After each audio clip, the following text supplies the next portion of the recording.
안녕하세요. 제주 코딩 베이스 캠프의 웨이드입니다. 오늘은 제가 신입 시절 미리 알았으면 좋았을 법했던 CSS 팁 몇 가지를 알려드리도록 할게요. 이미 알고 계시는 분들도 있겠지만 혹시나 모르실 수 있는 초심자분들을 위해서 이번 강의를 만들어 봤습니다. 그러면 화면 보면서 같이 만들어 보도록 할게요. 첫 번째로 같이 만들어 볼 건 스무스한 스크롤링입니다. 여기 HTML 화면이 있고요. 우선 H1 스무스한 스크롤링, 이렇게 제목을 지어줬고요. 그리고 링크를 세 가지 만들 거예요. 샵 1, 샵 2, 샵 3. 하이퍼 레퍼런스 경로를 지정해 줬고요. 그리고 1번, 2번, 3번 세 가지 앵커 태그를 만들었습니다. 그럼 여기 떠 있는 거 보이시죠? 1번, 2번, 3번이 떠 있고요. 그리고 밑에는 div 세 가지를 만들겠습니다. id는 1, 2, 3 이렇게 각각 id와 하이퍼 레퍼런스를 연결해 줬어요. 그리고 스타일을 간단하게 해볼게요. 샵1은 to 공통적인 스타일링을 먼저 해보도록 하겠습니다. 높이는 500 픽셀로 잡고요. 첫 번째 샵1 id1의 백그라운드를 그린 색깔로 만들었습니다. 그리고 똑같이 복사해서 각각 백그라운드를 다 줄 거예요. 얘는 핑크, 블루 요렇게 줘봤습니다. 자, 이제 이 링크들을 눌렀을 때 각각의 영역으로, 각각의 div로 이동을 하겠죠. 3번 누르면 3번으로 이동했고, 2번 누르면 2번으로, 1번을 누르면 1번으로 이동했습니다. 자, 이렇게 연결이 되었기 때문이죠. 그런데 여기서 눌렀을 때 이동하는 건 좋습니다. 이동하는 건 좋은데 조금 더 부드럽게 이동하면은 좀 더 세련된 느낌을 줄 수 있지 않을까요? 2번을 딱 누르면 이렇게 뿅 하고 순간 이동하는 것처럼 이동하는 게 아니고, 누르면 스르륵 그곳으로 이동하는 것처럼요. 자, 아주 간단한데요. HTML 태그에 클래스를 집어넣습니다. 스무스라는 클래스를 집어넣고요. 스타일로 오셔서 스무스의 트랜지션 1초로 설정을 하겠습니다. 그리고 여기다가 스크롤 비헤이비어 스무스라고 설정을 해주고요. 저장하고 확인을 해보면 이렇게 스크롤이 부드럽게 움직이는 것을 확인할 수 있습니다. 신기하죠? 참고로 이 스크롤 비헤이비어라는 속성은 인터넷 익스플로러에서는 사용하실 수 없어요. 이 점 유념하시고 모바일이나 아니면 크롬, 사파리 이런 곳에서 사용하시기 바랍니다. 첫 번째 팁이었고요. 두 번째 팁 알려드리도록 하겠습니다. 우선 HTML을 다시 정리할게요. 자, 두 번째 팁은 가운데 정렬입니다. 가운데 정렬하는 방법에는 수많은 방법이 있는데요. 만약 여기서 가운데 정렬하고자 하는 요소의 넓이 값을 모를 때는 좀 얘기가 달라지겠죠. 넓이 값을 알 때는 어떤 식으로 보통 가운데 정렬을 하죠? 마진 0 오토를 쓰는 게 가장 쉬운 방법일 겁니다. 하지만 넓이 값을 모른다면 플렉스를 사용하는 방법도 있겠죠. 우선 HTML을 먼저 만들어 볼게요. p 태그로 this is text. 이 안에 들어가 있는 텍스트는 언제 얼마나 더 길어질지를 몰라요. 한마디로 이 넓이 값을 예측할 수가 없죠. 예측할 수 없는 요소이기 때문에 이런 요소를 가운데 정렬하는 일은 좀 더 특별한 방법이 필요합니다. 아까 저희가 플렉스 방법을 살펴보도록 했죠. 바디에 백그라운드 컬러를 주겠습니다. 로얄 블루를 주고요. 텍스트에 백그라운드를 핑크로 주고 넓이를 줘야 되니까 인라인 블록으로 지정해서 안에 있는 컨텐츠의 크기만큼만 이 텍스트 요소의 넓이가 정해지도록 하겠습니다. 자, 이 상태에서는 이 텍스트를 감싸고 있는 컨테이너 바디에 디스플레이 플렉스를 주고 justify content 센터를 주면 이렇게 가운데 정렬이 쉽게 되죠. 하지만 만약에 여러분이 플렉스를 사용할 수 없는 환경에 있다, 즉 인터넷 익스플로러 11 밑으로 10 이하로 컨텐츠를 만들어야 될 때는 플렉스를 사용할 수가 없어요.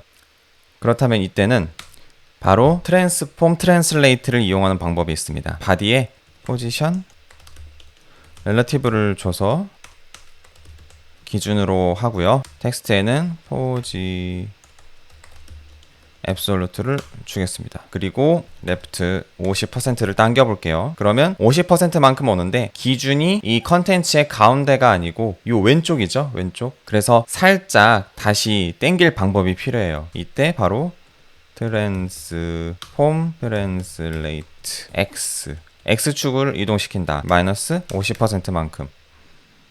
이렇게 하면 가운데로 정렬이 된 것을 확인하실 수 있습니다. 이 트랜슬레이트 속성이 자동으로 이 컨텐츠의 넓이 값을 인식을 해서 계산을 해주는 거예요. 그 값의 50%만큼만 땡겨라. 이렇게 컨텐츠의 길이를 알 수 없을 때 가운데 정렬하는 방법을 알아봤습니다. 그렇다면 텍스트를 늘려볼까요? 컨텐츠의 넓이가 늘어나도 여전히 가운데 정렬되어 있는 모습을 확인하실 수 있죠.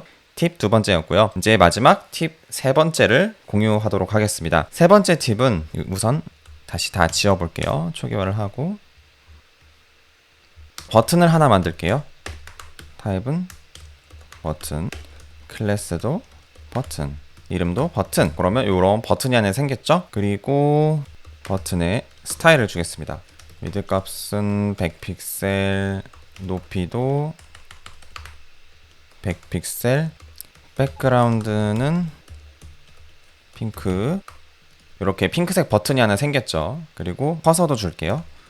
커서 모양은 포인터. 그러면 이렇게 포인터 버튼이 손으로 바뀌면서 누를 수 있는 버튼이 생겼습니다. 만약 이 버튼을 사라지게 하고 싶어요. 애니메이션으로 스르륵 하고 사라지게 하고 싶다. 그러면 애니메이션을 만들어 봐야겠죠. add keyframes. 애니메이션 이름은 fade out. 100%일 때 어떻게 하면 요소가 없어지죠? 디스플레이 논을 하면 없어지지 않을까요? fade out, display none. 그리고 애니메이션을 적용하겠습니다. 네임은 fade out이죠.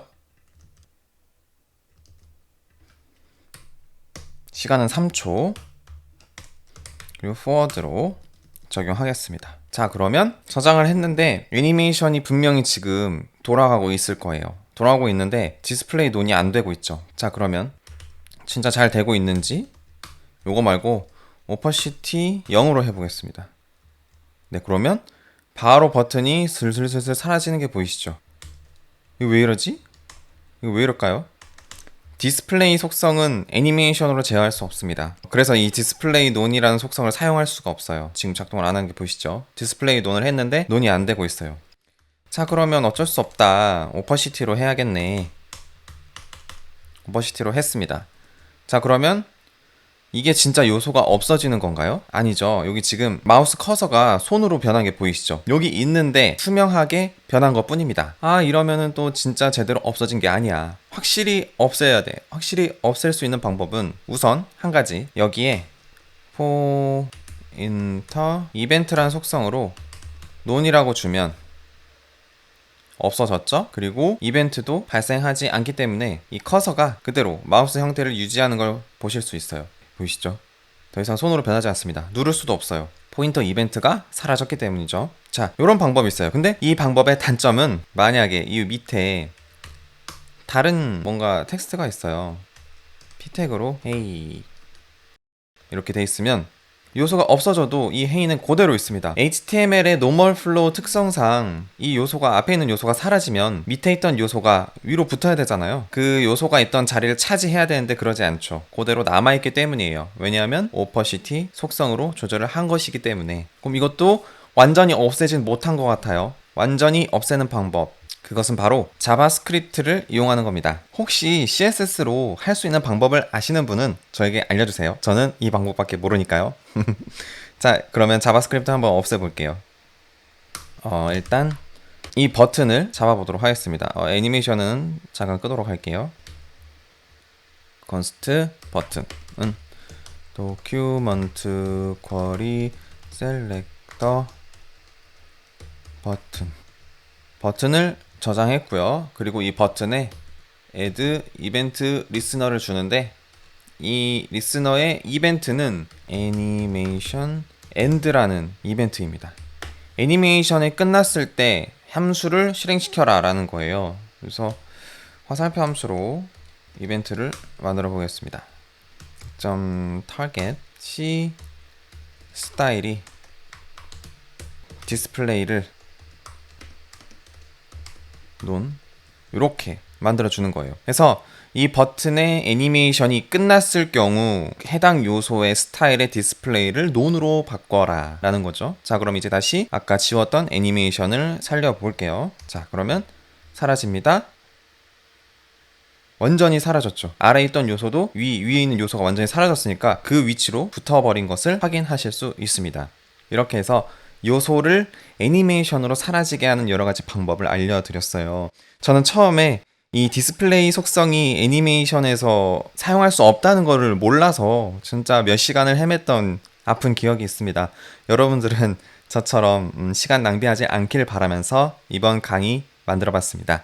다들 고생하셨습니다. 안녕히 계세요.